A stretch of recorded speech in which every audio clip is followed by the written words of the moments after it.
SMM store discussion. Branch RP Nova. Date, bali yung SMM meeting is no October 31. Attendees, Janine, Leah, Roxanne. Day of that time, si Ma'am Aurelia. Absent, wala naman. Leave si Ma'am Jumpo. Warehouse, store delivery schedule. November 4, 2025, Tuesday. Sa slow-moving items, meron tayong Yonex Varsity Jacket. Inventory, 1,699. Store stock is 57. Sa promo, wala. Display is 4. Dry fit long sleeve brown neck. Inventory is 2,223. Sa store naman, stock is 943.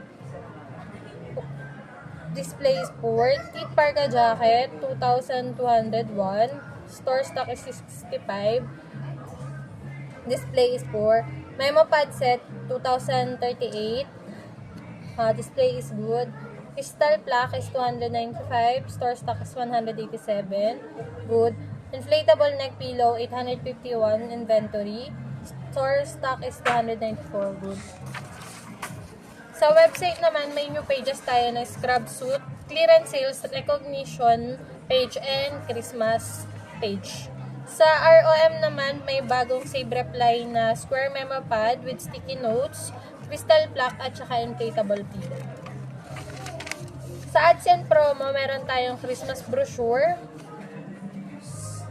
Sa tricycle naman, merong active na 21. For installation, wala. Sa streamer naman, merong active na 13. For installation, wala.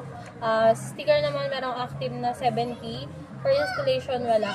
Sa curtain naman, may active na 11. For installation, wala. Sa treasury naman, cost of refund, may gusto kasi si customer na thread na kagaya nung dati sa kanila. Ngayon, kinukuha ni store yung dun sa pinagpagawan, pero ayaw ibigay ng store. Complaint due to hindi masunod ang kulay ng thread sa dating pinagawan, which is para avoid yung ganong pangyayari. I-make sure natin na maipaliwanag kay customer yung pagkakaiba ng thread na ginamit doon sa unang pinagpagawan nila sa thread na gagamitin sa atin ngayon.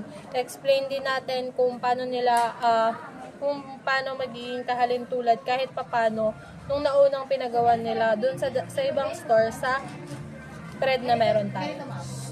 Natutunan ko doon ay kung gusto ni customer na masunod talaga ang kulay ng dating pinagawa nila, ipakita at explain natin ang kulay na meron tayo at ipasample nang sa ganon para makita nila ang diferensya at kung alin yung pwedeng maging kahawig nung dati nilang pinagawa sa ibang store.